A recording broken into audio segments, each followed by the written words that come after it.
तो दोस्तों अब हम लोग 2023 का पेपर देख लेते हैं।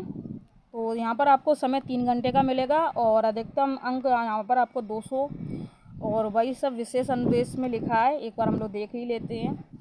कुल 20 प्रश्न दिए गए हैं। खंड आ से 10 प्रश्न लघु उत्तरीय होते हैं जिनके प्रत्येक उत्तर की शब्द सीमा 125 तथा खंड व से 10 प्रश्न दीर्घ उत्तरीय हैं जिनके प्रत्येक उत्तर की शब्द सीमा कितनी होती है 200 निर्धारित करी है उन्होंने। और जो हिंदी और अंग्रेजी दोनों में छपे होंगे अभी मालूम पड़ जाएगा आपको, जस्ट वेट। सभी प्रश्न अनिवार्य हैं। प्रत्येक प्रश्न भाग के लिए नियत अंक उसके सामने दिए गए हैं, अभी मालूम पड़ जाएगा। प्रश्न में इंगित शब्द सीमा को ध्यान में रखें। उत्तर पुस्तिका में खाली छोड़े गए कोई प्रश्न अथवा प्रश्न के भाग को पूर्ण क्या करना, काट देना है। चलिए आगे बढ़ते हैं। जैसे कि सेक्शन ए में पहला क्वेश्चन था वैदिक साहित्य का परिचय देना था। हम लोगों को क्या करना था, वैदिक साहित्य का परिचय। और आधुनिक शिक्षा में सर सैयद अहमद खां के योगदान पर टिप्पणी करनी थी। और अगला क्वेश्चन है स्वतंत्रता प्राप्ति के उपरांत भारत के एकीकरण में सरदार पटेल की भूमिका की विवेचना करनी थी। तो ये जो क्वेश्चन है ये 2018 में भी था और 2023 में भी आ गया। तो आप देख सकते हैं क्वेश्चन रिपीट होते हैं और मेंस में भी रिपीट होते हैं। ठीक है, आगे और देखते हैं। क्वेश्चन नंबर 4, क्षेत्रवाद भारत के विकास में किस प्रकार की बाधाएं उत्पन्न करता है। आगे देखते हैं। बेरोजगारी भारत में व्याप्त निर्धनता का एकमात्र कारण टिप्पणी कीजिए। और आगे क्वेश्चन है, क्या आप सहमत हैं कि भारत में महिलाओं के प्रति अपराध में वृद्धि हो रही है। तो आपको इस बारे में बताना है। महासागर संसाधन का भंडार संक्षिप्त टिप्पणी करनी थी। और कृषि मृदा में प्रोफाइल एक महत्वपूर्ण भूमिका निभाता है, क्या आप सहमत हैं इसके बारे में। सारे क्वेश्चन करने थे।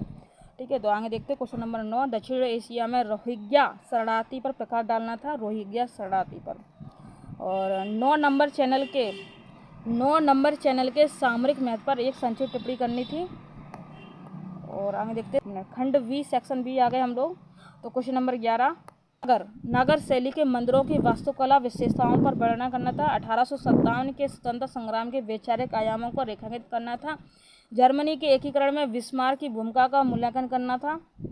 और कोरोना महामारी काल में भारतीय संस्कृति ने विश्व, इस तरीके से पूछा है। एक मिनट, क्वेश्चन कैसे पूछा गया। कोरोना महामारी काल में भारतीय संस्कृति ने विश्व, बस इतना ही पूछ लिया और चलो क्वेश्चन छोड़ दिया बस। कोरोना महामारी काल में भारतीय संस्कृति ने विश्व, इस तरीके से पूछा क्वेश्चन।